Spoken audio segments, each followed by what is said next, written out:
మనకు Matt Walker అని ఒక సైంటిస్ట్ ఉన్నారు. ఆయన సింపుల్‌గా ఏం చెప్తారంటే, మీరు రోజు నిద్రపోతే మీ సెక్షువల్ యాక్టివిటీ అనేది ఒక 10 ఇయర్స్ జూనియర్ లాగా ఉంటుంది. అంటే మీకు 30 ఇయర్స్ వస్తే 20 ఇయర్స్ వాళ్ళు సెక్షువల్ యాక్టివిటీ ఎలా ఉంటుందో అలా ఉంటుంది.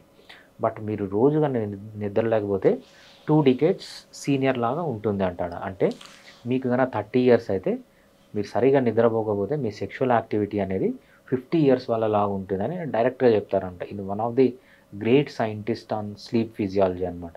సో, స్లీప్ అనేది అంత ఇంపార్టెంట్.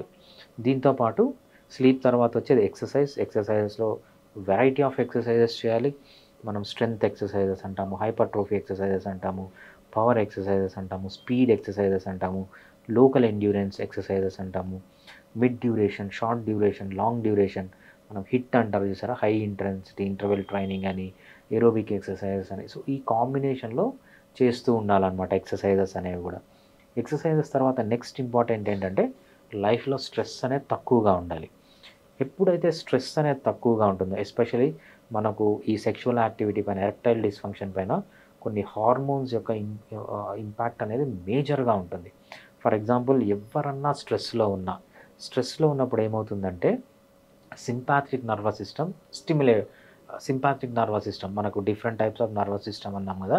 సింపాథిక్ నర్వస్ సిస్టమ్ అనేది స్టిమ్యులేట్ అవుతుంది. సింపాథిక్ నర్వస్ సిస్టమ్ స్టిమ్యులేట్ అయినప్పుడు ఏమవుతుందంటే ఎరెక్షన్ తగ్గిపోతుంది. ఎజాక్యులేషన్ స్పీడ్‌గా అవుతుంది. అంటే ప్రిమెచ్యూర్ ఎజాక్యులేషన్ వస్తుంది. ఎరెక్టైల్ డిస్‌ఫంక్షన్ వస్తుందనమాట. ఈ హార్మోన్స్ వల్ల. సో, స్ట్రెస్ తక్కువ ఉండడం అనేది కూడా చాలా ఇంపార్టెంట్ అనమాట.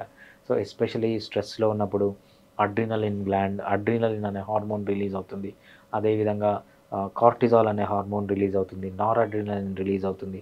ఇవన్నీ ఏంటంటే ఎరెక్షన్‌ని తగ్గిస్తాయి. ఎజాక్యులేషన్‌ని స్పీడ్‌గా చేస్తాయన్నమాట. సో, మనకి ఏదైతే కావాలో అది తగ్గిపోతుంది. ఏదైతే మనం డిలే చేయాలనుకుంటామో అది పెరుగుతుందనమాట స్ట్రెస్ వల్ల. స్ట్రెస్‌తో పాటు ఇంకోటేంటంటే అడిక్షన్స్.